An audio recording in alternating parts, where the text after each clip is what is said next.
ಯಾಕೆ ನಂದಿನಿ ಕತ್ಲಲ್ಲಿ ಕೂತಿದ್ಯಾ? ಬೀರು, ನಮ್ಮ ಜೀವನದ ಬೆಳಕು ನಮ್ಮ ಮಗಳು. ಅವಳೇ ಈಗ ನಮ್ಮ ಜೊತೆಲಿಲ್ಲ ಅಂದಮೇಲೆ ನಮ್ಮ ಸುತ್ತಮುತ್ತ ಎಷ್ಟೇ ಬೆಳಕಿದ್ರೂ ಕತ್ಲೇನೆ ತುಂಬಿಕೊಂಡಿದೆ ಅನ್ಸುತ್ತೆ. ಇದೇನ್ ನಂದಿನಿ ಚಿಕ್ಕ ಮಕ್ಳ ತರ. ತಾಯಿ ಗುಣ ಮಗಳಿಗೆ ಬಂತೋ, ಮಗಳ ಗುಣ ತಾಯಿಗೆ ಬಂತೋ ಒಂದು ಗೊತ್ತಾಗ್ತಾ ಇಲ್ಲ ನನಗೆ.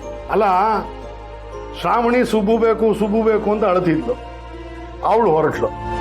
ಈಗ ನೀನು ಶ್ರಾವಣಿ ಬೇಕು ಅಂತ ಅಳ್ತಿದ್ಯಾ, ನೀನು ಹೊರಡ್ತೀಯ. ನಾನು ನಂದಿನಿ ಬೇಕು ಅಂತ ಹತ್ಕೊಂಡು ನಾನು ಅಲ್ಲಿಗೆ ಹೋಗ್ಬಿಡ್ತೀನಿ. ಅವಾಗ ಪದ್ಮನಾಭ ಅವರು ಯಜಮಾನ್ರು ಬೇಕು ಅಂತ ಅಳುತ್ತಾರೆ, ಅವರು ಬರ್ತಾರೆ. ಆಗ ವಿಶಾಲಮ್ಮನವರು ನನ್ ಗಂಡ ಬೇಕು ಅಂತ ಅಳ್ತಾರೆ, ಅವರು ಅಲ್ಲಿಗೆ ಬಂದ್ಬಿಟ್ರೆ. ಬೀರು, ನಾನು ತಮಾಷೆ ಮಾಡ್ತಿಲ್ಲ, ಸೀರಿಯಸ್ ಆಗಿ ಹೇಳ್ತಿದ್ದೀನಿ. ನಂಗೆ ಶ್ರಾವಣಿನ ಬಿಟ್ಟಿರೋದು ಕಷ್ಟ ಆಗ್ತಿದೆ. ನಂದಿನಿ, ಹೆಣ್ಣು ಹೆತ್ತೋರು ಹಣೆ ಬರನೇ ಇಷ್ಟು ಕಣಮ್ಮ.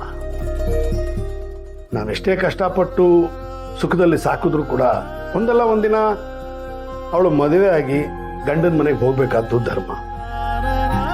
ಈಗಲೂ ಅವಳು ಗಂಡನೇ ಹುಡ್ಕೊಂಡು ಹೋಗಿದ್ದಾಳೆ ಅಂತ ಅನ್ಕೋ, ಸಮುಗದ ಮೇಲೆ ಅವಳನ್ನ ಕರ್ಕೊಂಡು ವಾಪಸ್ ಬರ್ತಾನೆ.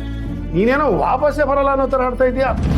ಹೀರೋ ನೋಡ್ತೀಯಾ, ನಿನಗೆ ನಿನ್ನ ಮಗಳಿಗೆ ಏನು ಆಗಬಾರ್ದು ಅಂತ ಕಾಳಜಿ, ಶ್ರಾವಣಿಗೆ ಸುಬ್ಬುಗೇನು ಆಗಬಾರ್ದು ಅಂತ ಕಾಳಜಿ.